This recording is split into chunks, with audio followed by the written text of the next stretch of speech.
paz do Senhor para todos, amém?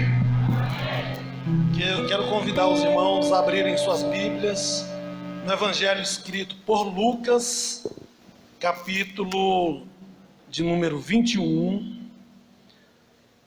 Eu vou tentar ser breve, até porque o horário que eu tinha estipulado para me pregar é até as 22h20. Então eu tenho 7 minutos para ministrar a palavra. A gente vai administrar. Lucas capítulo 21, a partir do verso 29, diz assim o texto da palavra de Deus: Ainda lhes propôs uma parábola dizendo: Vede a figueira e todas as árvores. Quando começam a brotar, vendo, sabeis, pois, vós mesmos, que o verão está próximo. Assim também, quando virdes acontecerem estas coisas, sabei que está próximo o reino de Deus. Em verdade, eu vos digo, não passará esta geração sem que tudo isso aconteça. Passará o céu e a terra, porém as minhas palavras não passarão. Acautelai-vos, pois, vós mesmos, para que nunca vos suceda que o vosso coração fique sobrecarregado com as consequências da orgia, da embriaguez, das preocupações do mundo, e para que aquele dia não venha sobre vós repentinamente como um laço, pois há de sobrevir a todos os que vivem sobre a face da terra.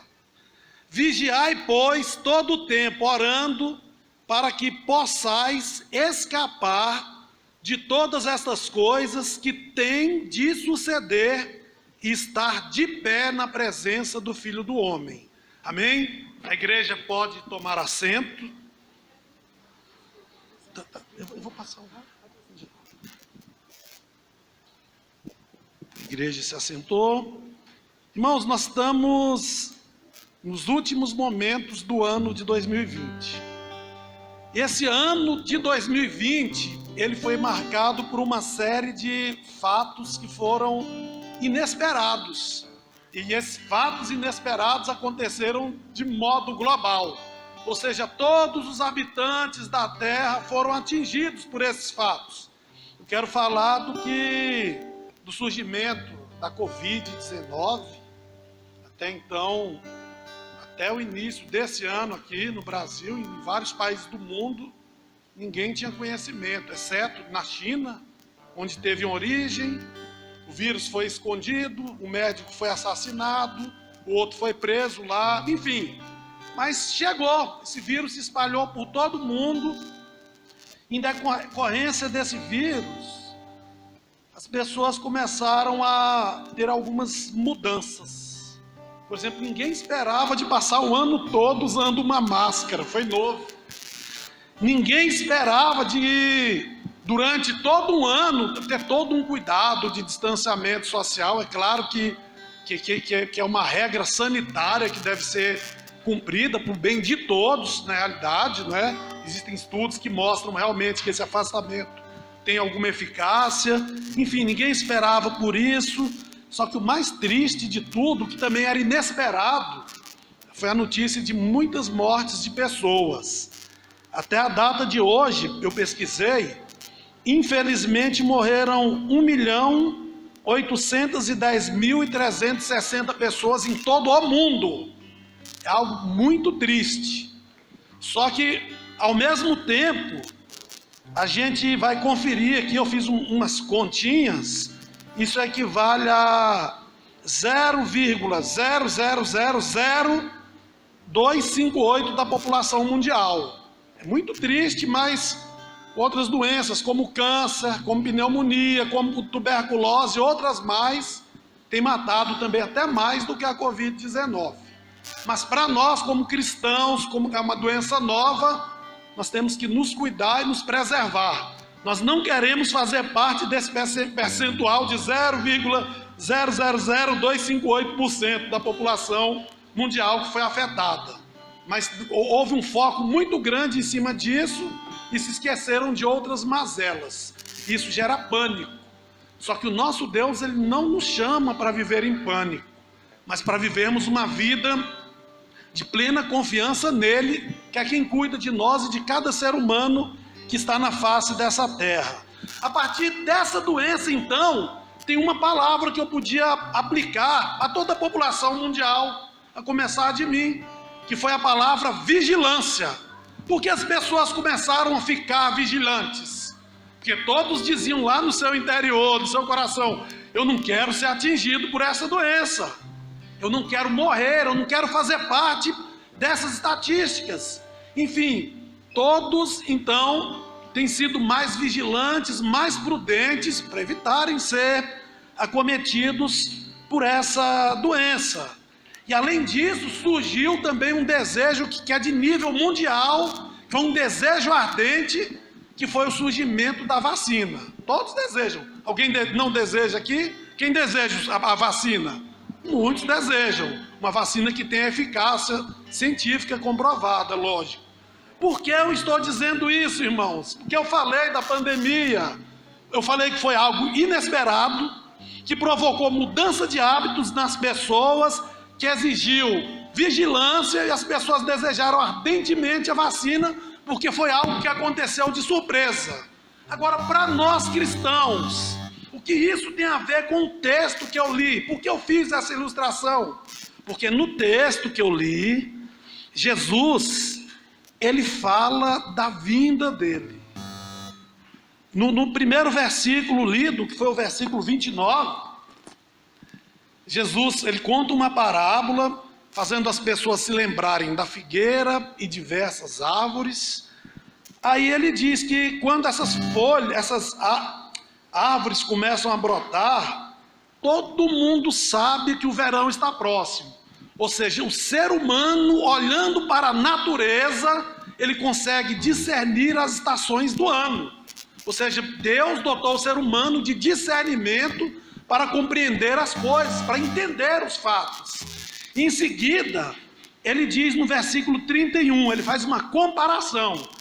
Ele diz, assim também, ou seja, o homem é capaz de olhar a natureza e discernir os fatos, discernir que o verão, o inverno, o outono, a primavera. Assim também, quando virdes acontecerem estas coisas, sabei que está próximo o reino de Deus. Que estas coisas são essas que ele diz nesse texto? Quando nós voltamos uma página na Bíblia, nós vemos uma série de sinais que Jesus comentou, que se chamam princípio de dores. Aí Jesus falou de terremotos, Jesus falou de pestes, que são epidemias, né? Também tem uma tradução, peste ou epidemia, está dentro da mesma tradução. Jesus falou de maremotos, enfim, de uma série de eventos que iriam acontecer exatamente como uma dor de uma mulher que vai dar à luz. Ou seja, antes, a primeira dor que uma mulher vai dar à luz sente é uma dor fraca, passa algum tempo, ela aumenta, o tempo é um pouco menor, ela aumenta, o tempo vai diminuindo, a intensidade vai aumentando. Esses sinais dos quais Jesus falou, a cada dia que o tempo passa, ou a cada momento em que o tempo vai decorrendo, eles vão aumentando de intensidade. Eu vi um estudo, né, do Augusto Nicodemos mostrando que só o número de guerras foi terrível ao longo da história, e dos últimos séculos para cá, maiores ainda. Eu tenho um livro que trata também dos terremotos, até um livro bíblico que fala, então virá o fim, que o número de terremotos aumentou assustadoramente, as epidemias que vêm surgindo ao longo do tempo, enfim, uma série de sinais vem acontecendo, e esses sinais, eles ratificam, ou seja, eles dão a certeza de que as palavras que Jesus disse são verdadeiras. Resumindo, Jesus falou que esses fatos haveriam de acontecer, e aconteceram e estão acontecendo. Mas Jesus também disse que ele iria voltar. E se tudo que Jesus disse em relação ao princípio de dores se cumpriu e tem sido cumprido ao longo da história, é certo que a vinda de Jesus também vai acontecer a qualquer momento. Só que o acontecimento dessa vinda de Jesus, irmãos, é algo em que o ser humano não sabe a data. Do jeito que o mundo foi pego de surpresa pela pandemia, o mundo vai ser pego de surpresa pela vinda de Cristo. Eu não sei o dia, a igreja não sabe o dia, nenhum de nós sabemos esse dia. Só que pelos sinais que Jesus deixou aqui na Bíblia, Ele nos deu a capacidade de entendermos que à medida em que o tempo vai passando, mais próxima está a vinda dele. Então aqui, essa é a primeira parte. Versículo 32, ele diz: não passará esta geração sem que tudo isso aconteça. De que geração ele está tratando? Porque nessa conversa aqui, ele falava com os discípulos. Será que ele estava tratando daquela geração? Não, ele está tratando da geração que está vivenciando todos esses fatos. Nós fazemos parte dessa geração. Ao longo do tempo, os fatos, eles vêm aumentando, os sinais vêm aumentando. Então vai ter uma geração, pode ser a nossa, que ela não vai passar sem que a palavra se cumpra, que Jesus, ela vivencia essa vinda de Cristo. Só que, versículo 33, passará o céu e a terra, porém minhas palavras não passarão. Ele deixa bem certo que a palavra dele era verdadeira. Creio que na época alguns poderiam ter Jesus como um louco, como uma pessoa que estava perturbada mentalmente. Afinal de contas era um homem pobre, um carpinteiro, um homem que viveu em Nazaré, de família humilde, e que era seguido por 12 homens. Como ele poderia dizer essas coisas? Como ele poderia dizer que o evangelho dele seria pregado em todo o mundo? Então para alguns poderia ser um louco, só para que para nós ele é Deus. Nós vivenciamos o cumprimento de tudo o que ele disse. Então se ele disse que as palavras dele não vão passar, as palavras dele não vão passar mesmo. Mas no versículo 34, ele deixa uma mensagem de alerta. Como eu falei, as pessoas são surpreendidas por muitos fatos. Foi a Covid, é a morte. Vizinho da minha mãe, eu cresci com os vizinhos lá. Um levou uma queda, foi para o hospital. Aí o outro vizinho perguntou por ele, aí falaram, ele morreu. Aí no outro dia o vizinho morreu. Aí 20 dias depois, o filho do primeiro que morreu também. Estava em casa lá, talvez pensando no que faria à noite, mas à tarde teve um infarto fulminante. Foi algo surpreendente para eles, foi inesperado. A morte é inesperada, ninguém sabe. Mas a vinda de Cristo também é inesperada, nós não sabemos. De qualquer maneira, seja pela morte, seja pelo arrebatamento da igreja, nós precisamos estar aptos para ter um encontro real com Jesus. Nós precisamos estar aptos, precisamos estar preparados para subirmos aos céus e vermos Deus face a face. Então no versículo 34 ele diz: acautelai-vos vós mesmos, para que nunca suceda que o vosso coração fique sobrecarregado. Essa palavra sobrecarregado significa empanturrado, ou um símbolo que vem do grego, que eu estava vendo hoje, aquela pessoa que ela come demais, que fica com a barriga inchada. Ela come tanto que ela não consegue fazer mais nada. E ele está dizendo para a pessoa não ficar empanturrada. E ele está falando para discípulos aqui. Não ficar empanturrado com o quê? Com as consequências da orgia. Será que um crente se envolve com isso? É bom que não. Orgia, embriaguez, preocupações do mundo, e para que aquele dia não venha sobre vós repentinamente. Isso é muito parecido com os dias de Noé, quando Jesus diz que os homens comiam, bebiam, casavam-se, davam-se em casamento, até que o dilúvio veio e os tomou repentinamente. É uma mensagem então de alerta. É uma mensagem de vigilância para cada um de nós. Então, tem uma série de coisas aqui que numa outra oportunidade a gente fala. Ele diz, aqui no texto, Eu vou ler de novo 34. Acautelai-vos por vós mesmos, para que nunca vos suceda que o vosso coração fique sobrecarregado com as consequências da orgia, da embriaguez, das preocupações deste mundo, e para que aquele dia não venha sobre vós repentinamente, algo súbito, como um laço.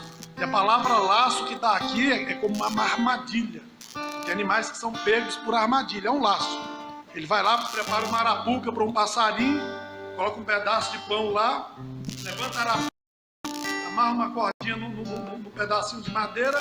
Quando o passarinho está lá dentro, a pessoa puxa, ele cai na arapuca, ele é pego de surpresa. E Jesus, falando isso para os discípulos, ele diz: olha, acautelai-vos, para que ninguém seja pego de surpresa. Versículo 36. Vigiai, pois, a todo tempo. Agora, de que maneira ele pede que vigie? Orando. Vigiai a todo tempo, orando. Por que orando, irmãos? Porque quando a gente ora, nós estamos em plena comunhão com Deus.